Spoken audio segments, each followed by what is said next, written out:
முதலமைச்சர் மு க ஸ்டாலின் முன்னிலையில் திமுகவில் சேர்ந்தார் முன்னாள் முதலமைச்சர் ஓ பன்னீர்செல்வம். பூங்குத்து கொடுத்து கைகளை பற்றி தாய் கழகத்தில் ஐக்கியம்.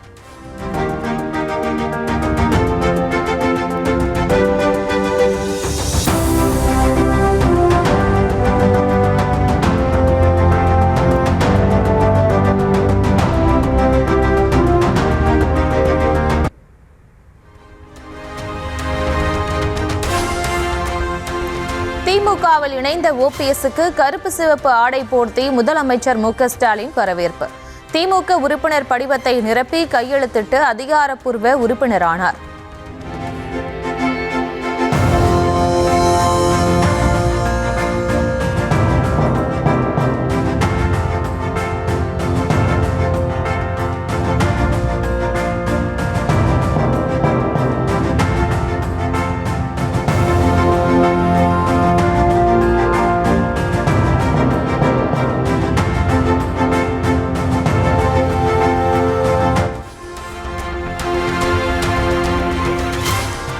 ஓபிஎஸ் மகனும் அதிமுக முன்னாள் எம்பியுமான ஓபி ரவீந்திரநாத்தும் திமுகவில் சேர்ந்தார்.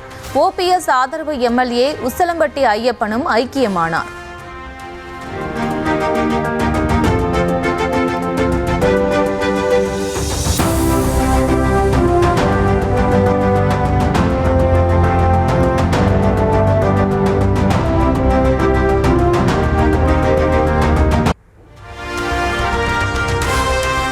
முன்னாள் முதலமைச்சரும் அருமை சகோதரருமான ஓ பன்னீர்செல்வத்தை தாய் கழகத்திற்கு வரவேற்பதாக முதலமைச்சர் மு க ஸ்டாலின் பதிவு.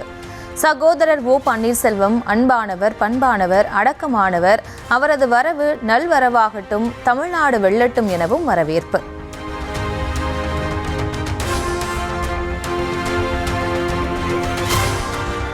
அதிமுகவை அழிக்க எடப்பாடி பழனிசாமி திட்டமிட்டு செயல்படுவதாக ஓபிஎஸ் குற்றச்சாட்டு. எடப்பாடி பழனிசாமி ஒரு சர்வாதிகாரி என்றும் கடும் பாய்ச்சல். அரசியலில் இன்றைக்கு ஒரு சர்வாதிகாரியாக ஆணவ போக்கோடு நடந்து கொள்கின்ற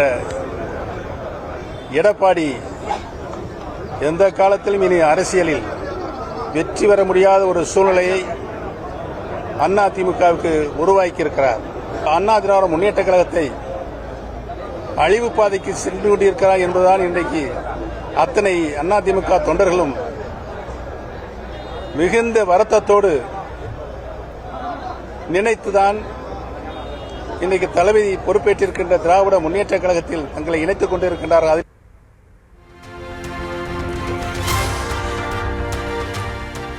தமிழ்நாட்டின் முதலமைச்சராக மு க ஸ்டாலின் மீண்டும் அமருவதை எந்த சக்தியாலும் தடுக்க முடியாது என ஓபிஎஸ் திட்டவட்டம்.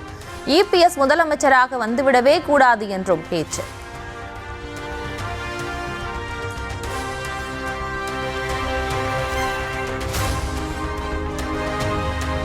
திமுகவில் இணைந்த ஓபிஎஸ் தனது எம்எல்ஏ பதவியை ராஜினாமா செய்தார்.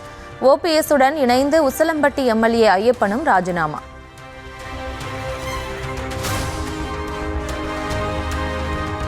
இரண்டாயிரத்தி 26 சட்டமன்ற தேர்தல் என்பது தமிழ்நாட்டுக்கும் பாசிச பாஜகவுக்கும் இடையிலான ஜனநாயக போர் என முதலமைச்சர் சூழலை உணர்ந்துதான் பல்வேறு ஜனநாயக சக்திகளும் திமுக கூட்டணியில் இணைந்து வருவதாகவும் பெருமிதம்.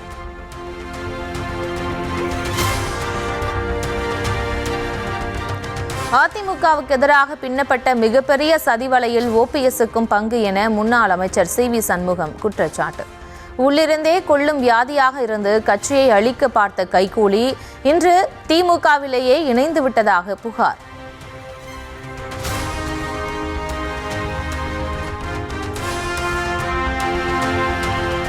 அதிமுகவுக்கு துரோகம் செய்தாலும் மன்னித்து உயரிய பதவியை ஓபிஎஸ்ஸுக்கு வழங்கியதாக சி.வி. சண்முகம் பேட்டி. திமுகவின் பினாமியாக இருந்தவர் இன்று மு க ஸ்டாலினின் தலைமையை ஏற்று துரோகத்தின் மறு உருவமாக திகழ்வதாக சாடல்.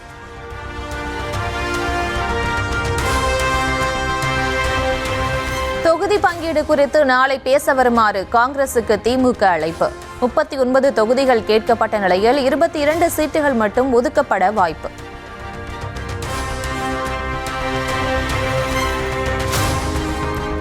இந்திய கம்யூனிஸ்ட் கட்சியுடன் திமுக முதற்கட்ட தொகுதி பங்கீடு பேச்சுவார்த்தை. கடந்த தேர்தலை விட கூடுதல் தொகுதிகள் கேட்டிருப்பதாக மாநில செயலாளர் வீரபாண்டியன் பேட்டி. தற்போது வரை பேச்சுவார்த்தை சுமூகமாகவே நடைபெற்றுக் கொண்டிருக்கிறது. எல்லாம் நல்லபடியாக நடக்கும். நாங்கள் ஏற்கனவே கூடுதல் என்று சொல்லியிருக்கிறோம். அதுதான் பேச்சுவார்த்தையில் துவக்கி நடத்தி கொண்டிருக்கிறோம்.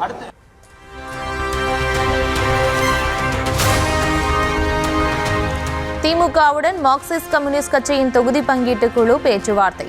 சண்முகம், கனகராஜ் உள்ளிட்டோர் TR பாலு குழுவிடம் தொகுதிகளின் எண்ணிக்கையை அதிகப்படுத்தி தர வலியுறுத்தல்.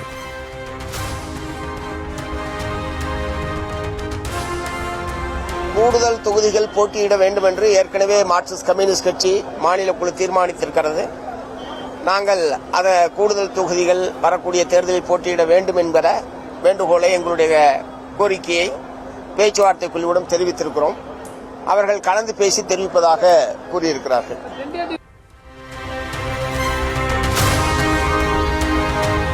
அமலாக்கத்துறையின் தலைமை அலுவலக இயக்குநர் ராகுல் நவீன் சென்னை மண்டல அதிகாரிகளுடன் ஆலோசனை. சில முக்கிய வழக்குகளில் முடிவுகள் எடுப்பதற்காக நுங்கம்பாக்கத்தில் உள்ள அலுவலகத்தில் ஆலோசனை என தகவல்.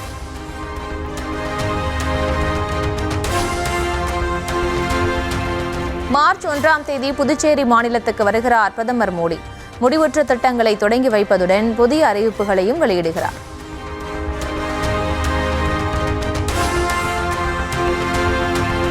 மாம்பழம் சின்னம் ஒதுக்கீடு செய்து அன்புமணிக்கு தேர்தல் ஆணையம் அனுப்பிய கடிதத்தை ரத்து செய்ய கோரிய வழக்கு வாபஸ். சென்னை உயர்நீதிமன்றத்தில் தாக்கல் செய்த வழக்கை வாபஸ் பெறுவதாக ராமதாஸ் தரப்பில் தெரிவிக்கப்பட்டதை அடுத்து தள்ளுபடி.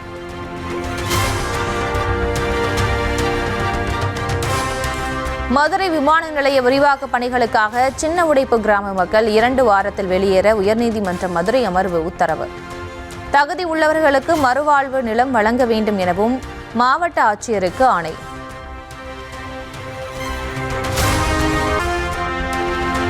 ராஜஸ்தானின் ஜெய்சால்மரில் உள்நாட்டிலேயே தயாரிக்கப்பட்ட பிரச்சண்ட் இலகுரக போர் ஹெலிகாப்டரில் பறந்த குடியரசுத் தலைவர் திரௌபதி முர்மு. இதற்கு முன் சுகோய் 30 மற்றும் ரஃபேல் போர் விமானங்களில் பயணம் செய்தவர் மீண்டும் அசத்தல் பயணம்.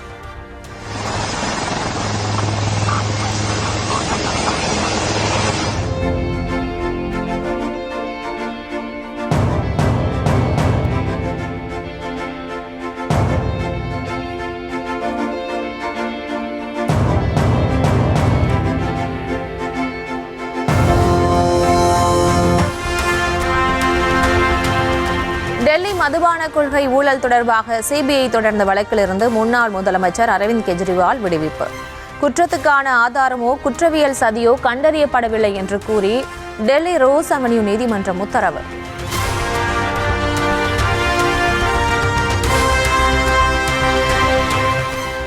மதுபான கொள்கை ஊழல் வழக்கிலிருந்து நீதிமன்றம் விடுவித்த தீர்ப்பை கேட்டதும் அரவிந்த் கெஜ்ரிவால் கண்ணீர். கலால் கொள்கையில் எந்தவித பெரிய சதித்திட்டமோ குற்றவியல் நோக்கமோ இல்லை என நீதிமன்றம் தெரிவித்ததை எண்ணி கதறி அழுதார்.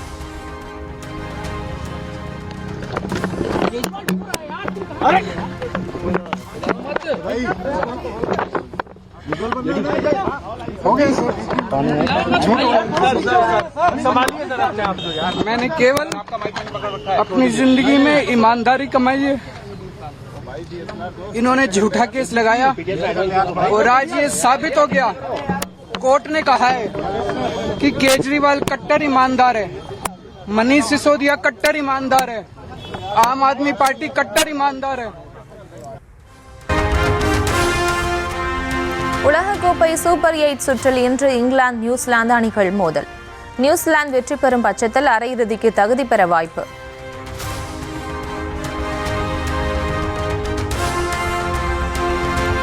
இந்திய கிரிக்கெட் அணியின் இளம் வீரர் ரிங்கு சிங்கின் தந்தை புற்றுநோயால் உயிரிழப்பு.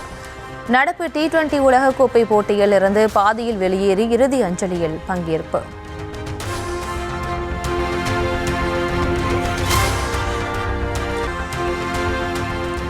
திருச்செந்தூர் முருகன் கோயில் மாசி திருவிழாவின் 7ஆம் நாள் வெட்டிவேர் சப்பரத்தில் எழுந்தருளி வீதி உலா வந்த சண்முகர்.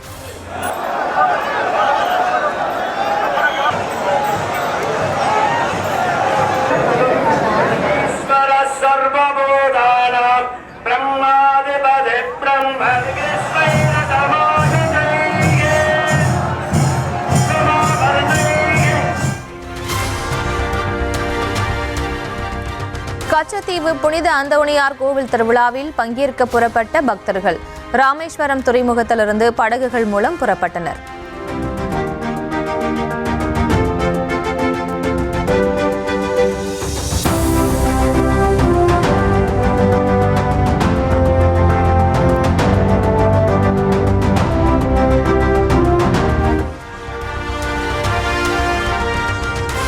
நியூஸ் தமிழ் தேர்தல் பயணத்தின் 3வது நாள் நிகழ்ச்சி. பண்றது இந்த சமுதாயத்துல கண்டிப்பா கிடைக்கிறதே இல்ல. ஊழல், லஞ்சம் இதெல்லாம் கொடுத்து தான் நம்ம ஒரு வேலை வாய்ப்பு வாங்குற மாதிரி இருக்கு. படிச்சா கூட அந்த படிச்ச தகுதிக்கு ஏற்ற மாதிரி வேலை வாய்ப்பு கிடைக்கிறதே இல்ல. இப்ப இலவசமா லேப்டாப் கொடுத்தாங்க, மாசம் மாசம் காசு கொடுக்குறாங்க, எல்லாமே அண்ணா சொல்றாரு எல்லாமே கொடுத்தாங்க. ஆனா இப்போ சென்னையில ஒரு அக்காக்கு ஹராஸ்மெண்ட் ஆச்சுல்ல, சூசைட் பண்ணிக்கிட்டாங்களா, அங்கேயும் பாதுகாப்பு தரல. இது இன்னொரு கொஸ்டின்.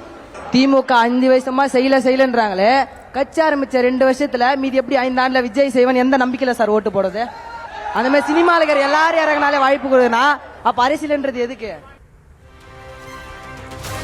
ஆற்காடு டிஎல்ஆர் கல்லூரியில் மாணவர்களுடன் கலந்துரையாடல். நாங்க என்ன படிக்கணும்ன்றத நாங்களா விருப்பப்பட்டு எடுக்கணும். என்னோட ஓட்டு யாருக்காக இருக்கும்னா, முதல் பெண்களுக்கு உரிமை, பாலியல் வன்கொடுமை ஒழிக்கணும். அதுக்கப்புறம் நிறைய மக்களுக்கு வேலை வாய்ப்பு கொடுக்கணும். அதோட எஜுகேஷன்ல யாருக்கு முன்னுரிமை கொடுக்குறாங்களோ என்னோட ஓட்டு அவங்களுக்காக தான் இருக்கும்.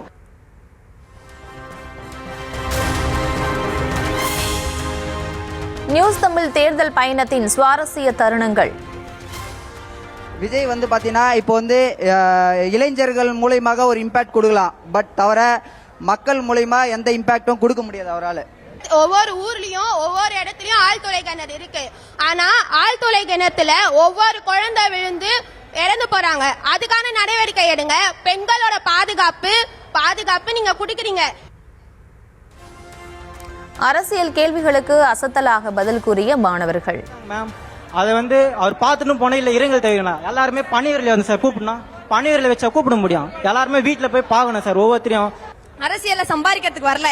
அவர் சம்பாதிக்காத பணமும் இல்ல. அவர் நினைச்சிருந்தா அந்த ஃபீல்ட்லயே இருந்து அவருக்கான காசு அவரே இது பண்ணிருக்கலாம். ஆனா அவர் சம்பாதிக்கிறதுக்குலாம் அரசியலுக்கு வரல. மக்களுக்கு ஒரு நல்ல ஹெல்ப் பண்ணும். அதனால தான் வந்துக்கிறாரு. இதே கோவிட் டைம்ல கூட விஜய் நிறைய ஹெல்ப் பண்ணிக்கிறார். தேர்தல் பயணத்தில் மக்கள் பிரதிநிதிகளை மேடையேற்றிய நியூஸ் தமிழ். ஆத்துல தண்ணி வந்துருச்சுன்னா பைப் அடிச்சுட்டு போயிடும். ஏன்னா கீழே தான் பைப் இருக்கும். பைப் அடிச்சுட்டு போயிடும். பைப் அடிச்சுட்டு போயிடுச்சுன்னா தண்ணி போற வரைக்கும் ரொம்ப சிரமப்படுவாங்க. ஆனா இன்னைக்கு பாத்தீங்கன்னா தனியா அதுக்கு ஒரு பிரிட்ஜ் போட்டு பைப்புக்கே போட்டு நகராட்சியில குடிநீர் பணி அபிவிருத்திக்கு 5 லட்சம் ரூபாய் டேங்க் ஒன்று, 3 லட்சம் டேங்க் ஒன்று, 4 லட்சம் டேங்க் ஒன்று, நகரம் முழுவதும் தண்ணீர் தினசரி கொடுக்கக்கூடிய ஒரு சூழ்நிலையை ஏற்படுத்தி கொடுத்திருக்காரு எங்களுடைய முதலமைச்சர். திமுக, அதிமுக மற்றும் நாம் தமிழர் நிர்வாகிகள் மாறி மாறி காரசார விவாதம். இப்பொழுது புறவழி சாலை போட்டேன் என்று சொல்கிறாரே, அதற்கு முதலாக 2 கோடியே 10 லட்சம் ஒதுக்கி திட்ட மதிப்பீடு ஏற்பாடு செய்து கொடுத்தவர் ஐயா எடப்பாடியார். ரோடு போட்டதை பத்தி பேசினாங்களே ஒழிய மக்களுக்கு சோறு போட்ட திட்டம் ஏதாவது பேசினாங்களா? நாம் தமிழர் கட்சி கடந்த 5 ஆண்டு காலத்துல கொடுத்த திங்கள் மனுவின் எண்ணிக்கை மட்டுமே 280 மனு. இந்த 280 மனுல 10 மனுக்கு தான் நடவடிக்கை எடுத்திருக்காங்க.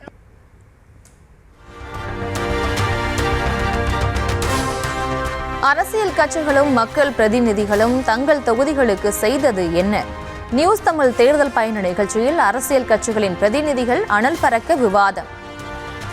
19.34 கோடி மதிப்பீட்டில் தற்போதுள்ள அபாயகரமான கழிவுகளை மூடுதல், புதிய இருப்பு குவியலை மூடுதல், வடிகால் அமைத்தல், சேகரிப்பு குளம் அமைத்தல் மற்றும் புதிய சுற்றுச்சுவர் கட்டுதல் ஆகிய இடைக்கால சீரமைப்பு பணிகள் மேற்கொள்ளப்பட்டு தேர்வு செய்யப்பட்டு அதுக்குண்டான வேலைகள் இப்போது நடைபெற்று கொண்டிருக்கிறது.